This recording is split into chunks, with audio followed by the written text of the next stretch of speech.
இந்தியாவிலேயே பிஸியா இருக்கிற ஒரே அரசியல்வாதி தமிழிசை சவுந்தரராஜன். தலை சீவத்துக்கு நேரம் இல்லை. அப்படியே பரப்பி இருக்கு. கேட்டா தலைய கொஞ்சம் சீவுமா, கொஞ்சம் சீவ பரவாயில்ல. கேட்குறது கலைஞருக்கு என்னை பார்த்தால் பயம். நியாயம். நீ தலையை சீவிட்டு வா. ஒன்றாவது நல்லவர் தான். அது தமிழ்ல பேசி நமக்கு விளங்குறதே கஷ்டம். அவர் இந்தியில பேச சொல்லும். நீ இந்தியில எழுதிக்க. நான் என்ன சொல்றேன், ஏன் ஆளுங்க டெல்லிக்கு வரும்போது ரூட்டு தெரியல, நீ தமிழ்ல எழுதுற அந்த மைல் கல்ல. இவ்வளவு சிம்பிளா இருக்காரு பாருங்க நம்ம பிரதமர்னு. அவர் போடுற சட்டையும் அந்த பேண்ட் வந்து பாதி கோட் இருக்கு, 6 லட்சம் ரூபாய் ஒரு நாளைக்கு.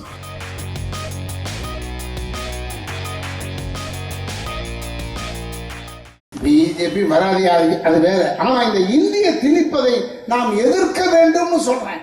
முழுமை எல்லாத்திலும் இருக்கிற இந்திய தமிழ் வார்த்தையெல்லாம் எடுத்துட்டாயா, நோட்ல இருக்கிற எல்லா வார்த்தையும் எடுத்துட்டு இவன் வெறும் இந்திய போட போறாயா.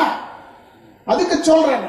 அதுக்கு அந்த அம்மா சொல்லுது, யாரு இந்தியாவிலேயே பிஸியா இருக்கிற ஒரே அரசியல்வாதி இந்தியாவிலேயே வேற யாருமே கிடையாது. மம்தா பானர்ஜிலாம் சாதாரணம் குப்பை. அந்த மாதிரிலாம் ஒரு பிஸியா இருக்கிறாங்கன்னா ஒரே ஒரு ஆள், இந்த தமிழிசை சவுந்தரராஜன். அந்த மாதிரி தான் பிஸி. தலை சீவத்துக்கு நேரம் இல்லை. அப்படியே பரப்பி இருக்கு. கேட்டா நாடு பொறுப்பு அதை பத்தி பேசணுமா, தலைய கொஞ்சம் சீவுமா, கொஞ்சம் சீவ பரவாயில்ல. கேட்குறது கலைஞருக்கு என்னை பார்த்தால் பயம். நியாயம். நீ தலையை சீவிட்டு வா. எல்லாரும் பேசுவாங்க. ஒன்றவங்க இப்ப பயமா தான் இருக்கும். அப்படியே பரப்பி விட்டுட்டே போகுது. அது ஏன் ஒரு 10 பைசா ஒரு சீப்பு கிடைக்காத ஒரு பிஜேபி தலைவிக்கு சீட்டு போக வேண்டியதானே. அப்படியே பரப்பா அப்படியே இதுவா போறாங்க. அந்த மாதிரி சொல்றாங்க. என்ன தமிழ் படம்லாம் இப்ப போகுதல்ல, அவார்டு கொடுக்க போகும்போது ஹிந்தியில் சப்டைட்டில் போடணுமா சொல்றாங்க. நைஸா இந்தியை கொண்டாடாம பாரு. அதுக்கு இந்த ஏன் இந்தியில் கொண்டாந்தா என்ன தப்பு? அப்ப நான் சொல்றது, நீ இந்த மேடையில தமிழ்நாட்டில் ஓட்டு கேட்கும் போது ஹிந்தியில பேசி ஓட்டு கேளு. நீ இந்தியில பேசி ஓட்டு கேளு. நீ தான் இந்தியில பேசுறது தப்பு இல்லைன்னு சொல்றீங்க. ஒன்றாவது நல்லவர் தான். அது தமிழ்ல பேசி நமக்கு விளங்குறதே கஷ்டம். அவர் இந்தியில பேச சொல்லும். அவருக்கே தெரியல ஹிந்தி. அவன் சொல்றான், மத்திய அமைச்சர் எல்லாருமே ஹிந்தியில பேசுங்க. அதுக்கு எல்லா பேரும் தலையாட்டிட்டு இருக்கீங்க. ஏடா தலையாட்டுறீங்க? இல்லையா, எங்க தாய்மொழி தமிழ்ல தான் பேசுவோம். சொல்லு. நீ ஒவ்வொருத்தரும் தாய்மொழியில சொல்றான். தெலுங்காரன் சொல்றான், நான் தெலுங்குல தான் பேசுவேன்னு. அவனுக்கு இருக்கிற ரோஷம் உனக்கு இருக்கிறதா? மயில்கல்ல ஹிந்தியில போட சொல்றாங்க. அவர் சொல்றது நியாயம். பிரதம மந்திரி ஏத்துல நான் பேச மாட்டேன். அவரு நல்ல மனுஷன், அவர் சொத்தையை சேர்க்காதவர், அவரு ரொம்ப இதுவா இருப்பாரு. அவர் அவங்க அம்மாவோட போய் பேசுறாரு. அவங்க அம்மா வந்து மாட்டுக்கு, அவங்க பெரியவங்க, அவங்கள பத்தி பேசல சொல்றேன். மாட்டுக்கு கொடுத்தாங்க, எல்லாம் கொடுத்தாங்க. அப்புறம் மாமங்கார வந்தாரு, பிரதம மந்திரி காலை தொட்டு கும்பிட்டுட்டு உட்காந்து பேசிட்டு இருக்காரு.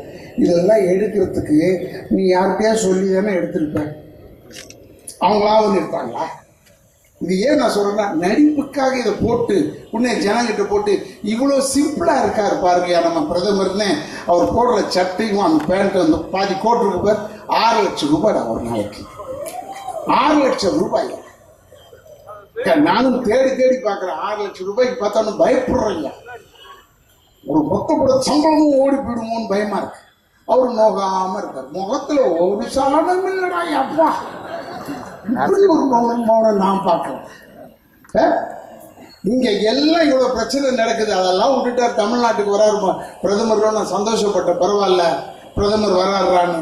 நேரா வந்து அந்த லிங்கமா சிவலிங்கமா ஏதோ ஒண்ணு அந்த ஈஷா கோயில போய் திறந்து விட்டு போயிட்டாங்க. எதுக்கு இதை சொல்றேன்னா, அது எப்பேற்பட்ட இடம், ஏது இடம் ஒண்ணுமே கேட்கவே இல்லையா. அவர் சொல்றாரு, இந்த மயில் கல்லில் பூரா ஹிந்தியில் இருந்தால் என்ன நல்லதுன்னா, நிறைய பேர் இந்திய நாட்டிலேருந்து வர்றாங்கன்னா அவங்களுக்குலாம் தெரியலையா, அதனால படிச்சுட்டு போறதுக்கு ராமேஸ்வரம் போறதுக்கு வசதியா இருக்குமா. கரெக்ட். நீ ஹிந்தியில எழுதிக்க. நான் என்ன சொல்றேன், ஏன் ஆளுங்க டெல்லிக்கு வரும்போது ரூட்டு தெரியல, நீ தமிழ்ல எழுதுற அந்த மைல்கல்ல நீ தமிழ்ல எழுது, அது ஏன் எழுத மாட்டா? என்னடா உனக்கு ஒரு சட்டம் எங்களுக்கு ஒரு சட்டமா? அதுக்குதான் நாங்க சொல்றோம் பொதுவான மொழி இங்கிலீஷ்ல எழுதுறாங்க. அது இங்கிலீஷ் இருக்கிறத எடுத்துட்டாயா. ராமநாதபுரம் பக்கத்துல ராமேஸ்வரம் ரோட்ல பாத்தீங்கன்னா தெரியும், இங்கிலீஷ் எடுத்துட்டான், இந்திய போட்டிருக்கான். எவனுக்குடா தெரியும்? நீ அதிமுக வெற்றி பெறும்னு கனவுலையும் நினைக்காத. அவங்க என்ன ஒன்னா சேர்ந்தாலும் வராது, அது முடிஞ்சு போச்சு. இந்த இடத்துல எல்லாம் அவங்க கோட்டைன்னு சொன்னாங்க, அவங்க ஜெயிச்சாங்க கொண்டாங்கலாம் அண்ணன் சொன்னாரு, அதெல்லாம் ஒரு காலம், அது முடிஞ்சு போச்சு, ஃபேட் அவுட் ஆயிடுச்சு. இப்போ ஒன்றும் இல்லை, ஒரு சின்ன பிள்ளைய கூப்பிட்டு வந்திருக்காங்க.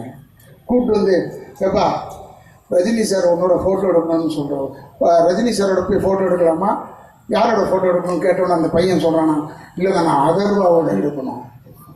சின்ன பிள்ளை இல்லை, இப்போ வயசுக்கு அதர்வா தானே பார்த்துருப்பான், ரஜினியுடைய பெருமை தெரியல, அதுக்காக சொல்கிறேன்.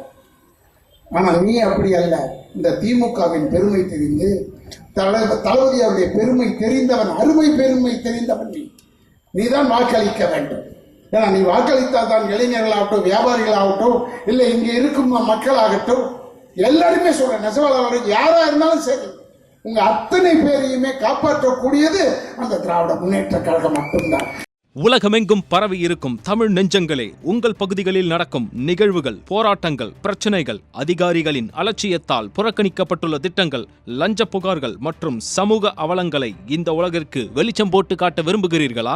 உங்கள் செல்போன் மூலமோ அல்லது தங்களிடம் இருக்கும் கேமரா மூலமாகவோ பிரச்சனைகளை வீடியோவாக பதிவு செய்து எங்களுக்கு அனுப்புங்கள். உங்கள் பகுதி பிரச்சனைகளை உலகுக்கு வெளிச்சப்படுத்தி அப்பிரச்சனைகள் நீங்க வழி செய்வதுடன் உங்களுக்குரிய சன்மானத்தையும் வழங்குகிறோம்.